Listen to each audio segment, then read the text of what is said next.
deputado federal Jair Bolsonaro, do Partido Social Cristão, visita novamente Mato Grosso. Ele participa do lançamento da pré-candidatura do deputado estadual Perrita Borelli, também do PSC, à Prefeitura de Várzea Grande. E é com o deputado Jair Bolsonaro que nós vamos conversar ao vivo aqui no Jornal do Meio-Dia. Jair Bolsonaro, que é provavelmente um dos candidatos à presidência da República. Boa tarde, deputado. Boa tarde. A primeira meta proposta pelo partido nós já atingimos. Nós já estamos com mais de 10% em pesquisas nacionais. Então, é sinal que estamos no caminho certo. Em especial pelos ataques que eu venho sofrendo ultimamente. Deputado, nessa semana aqui, nós entrevistamos aqui no Jornal do Meio-Dia um colega de partido do senhor, que está inclusive aqui no estúdio, que é o deputado Vitório Galli. Quando eu perguntei a ele sobre as polêmicas que envolvem o deputado Jair Bolsonaro, primeiro ele disse o seguinte, elogiou o potencial que o senhor tem, que o senhor é um político que tem futuro, mas disse também o seguinte, que o senhor é um diamante que precisa ser lapidado. Nós podemos entender o seguinte, que o senhor precisaria filtrar um pouco mais as declarações polêmicas que o senhor faz? Olha só, eu não fujo do debate. Tá? As polêmicas comigo, elas são potencializadas do lado contrário. No momento que eu defendo as mulheres na questão do estupro e sou atacado e ofendido, acaba eu virando réu no Supremo Tribunal Federal. E estas polêmicas têm me acompanhado. Se não fossem elas, não teria chegado onde eu cheguei. Agora, deputado, quando o senhor disse para a deputada Maria do Rosário que ela não mereceria ser estuprada, isso é uma defesa das mulheres? Ela primeiro me chamou de estuprador. Estava discutindo o caso de um estuprador chamado Champinha, 17 anos de idade, que por 5 dias, ele e mais 4 pessoas estuprou essa menina e no último dia a degolou. E nós estávamos discutindo, por ele ser menor de idade, a redução do mandado penal. E no debate ali, ela perdeu os argumentos e me chamou de estuprador e foi um ato reflexo meu, tá? Eu estou defendendo as mulheres desse crime. Ela não. O ano passado votamos uma PEC para reduzir o mandado penal para estupro.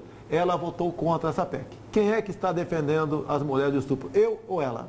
Na opinião do senhor, um parlamentar ele não deve ser limitado em hipótese alguma, seja qual for a opinião dele, deve falar? O artigo 53 da Constituição é muito claro. Nós somos invioláveis, civil e penalmente, por quaisquer palavras, opiniões e votos.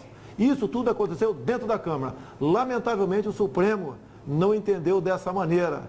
E no último voto do ministro Barroso, ele falou que essa imunidade, por falar, por opiniões, ela deveria ser relativizada. Ou seja, querem acabar com a única arma que nós temos para debater qualquer assunto sem ter o seu mandato correndo o risco. Isso não pode acontecer. Logo, essas pessoas que falam que lutaram por democracia no passado são aquelas que querem calar uma voz como a minha. Mas, na verdade, isso tudo porque está dando trabalho e vamos, se Deus quiser, estar presente por ocasião das eleições presidenciais de 2018. Agora, deputado, qual a interpretação que o senhor tem, fora essa exploração eleitoral, da iniciativa do Supremo Tribunal Federal de abrir um processo contra o senhor dentro daquilo que hoje se chama como a cultura do estupro? Primeiro que não existe cultura do estupro, tem a cultura da impunidade. E uma grande patrocinadora é a própria Maria do Rosário, que não aceita, por exemplo, projetos como o meu, gravar a pena de estupro e partimos para a cassação química também. A leitura que eu faço, com todo o respeito que tem ao Supremo Tribunal Federal, é uma maneira de me tornar inelegível em 2018. Até porque, no dia anterior, por unanimidade, uma turma do Supremo decidiu arquivar uma representação de Aécio Neves contra a Jandira Fegali. E o Poder Judiciário estaria se servindo desse papel? A leitura que eu faço, infelizmente, é essa, com muita tristeza, né? Eu quero a altivez da justiça e independência.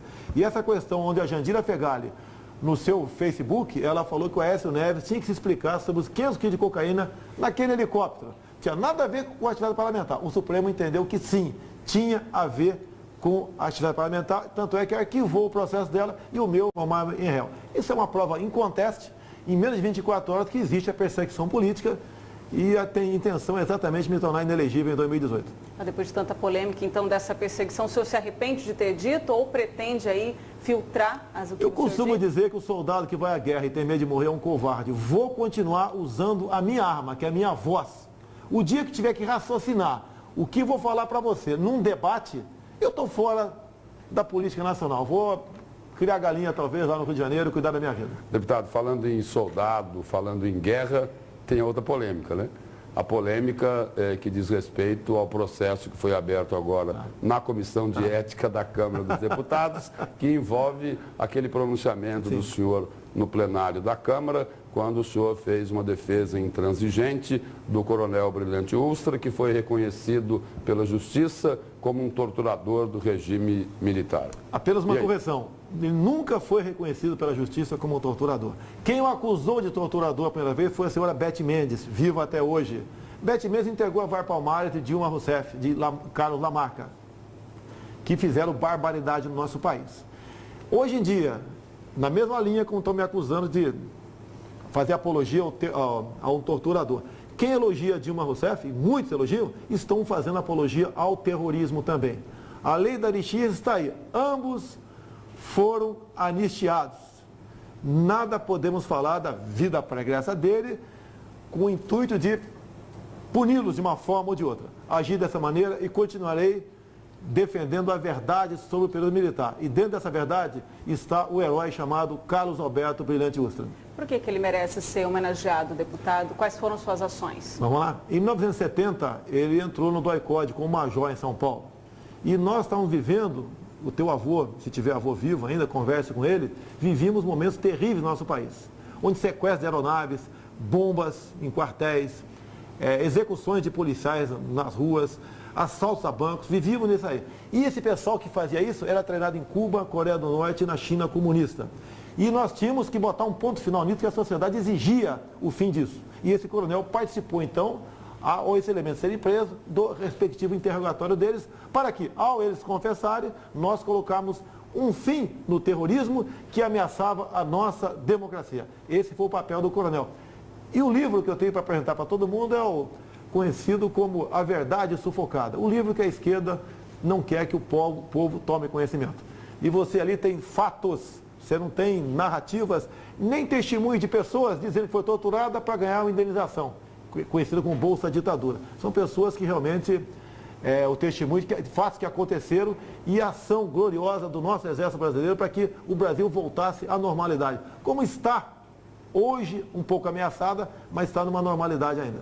Deputado, no próximo mês, no mês de agosto, né, no dia 4 de agosto, aí começa a votação final lá do processo de impeachment da presidente afastada Dilma Rousseff. Aí eu quero fazer uma ligação com o que o senhor me disse agora há pouco aqui, antes do início da entrevista, de que, na opinião do senhor, aquilo que acontece hoje no país tem uma semelhança grande com o pré-64.